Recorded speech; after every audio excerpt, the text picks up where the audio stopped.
क्योंकि इनके लिए कहा गया है, कुछ लोग कह देते हैं सृष्टि के रचयिता। अरे सृष्टि के रचयिता नहीं है, माँ बेटे को रचती नहीं है, माँ बेटे को जनती है, यानी पैदा करती है। ये परम परमेश्वर ने इस सृष्टि को पैदा किया है, इस पिंड को पैदा किया जो बोल रहा है आपके सामने। इसलिए वाजस्नेयी संहिता में कहा गया त्वष्टेदं विश्वं भुवनं जजाम। त्वष्टा माने विश्वकर्मा, इदम माने इसे, विश्वम माने ये संसार, भुवनं माने ये पिंड, जजाम माने पैदा किया। तब इस पिंड की संरचना कैसे उन्होंने दिया? तुलसीदास जी की रामायण में देखा होगा, एक चौपाई आपने पढ़ा होगा, उन्होंने लिखा है क्षितिजल पावक गगन समीरा और पंचरचित यह अधम शरीर, यानी 5 तत्वों से निर्माण हुई है शरीर।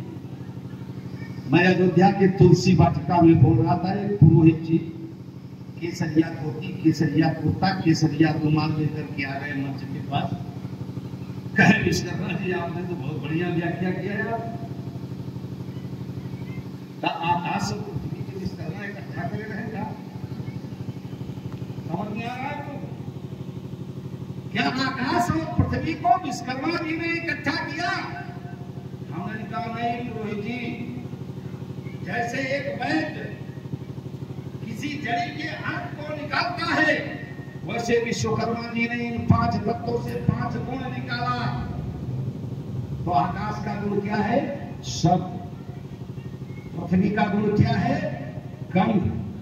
जल का गुण क्या है? रस। अग्नि का गुण क्या है? तेज या रूप। और हवा का गुण क्या है? स्पर्श।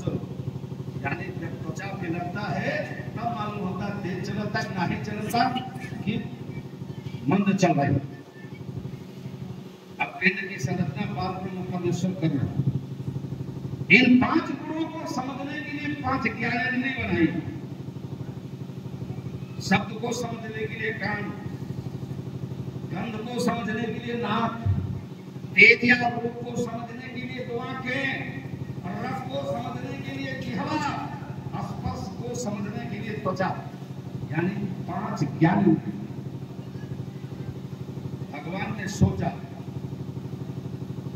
कि जिस पिंड को बना रहा कलयुग में आकर के तमाम फ्री खाने वाला होगा ये। जैसे आप देख लीजिए, 2 साबुन पर 1 साबुन फ्री, 2 ट्यूब पर 1 ट्यूब फ्री। ईश्वर दिन 2 प्लाई 5 प्लाई ले लीजिए तो 1 प्लाई फ्री दे देते हैं। अभी है कि नहीं? तो भगवान विश्वकर्मा ने कहा चलो हम 5 पे 5 तुमको फ्री देते हैं। जीभ को रखने के लिए मुंह, करने के लिए 2 हाथ, चलने के लिए 2 पैर, और जब इस शरीर में कुछ डालोगे तो निकालने के लिए मन।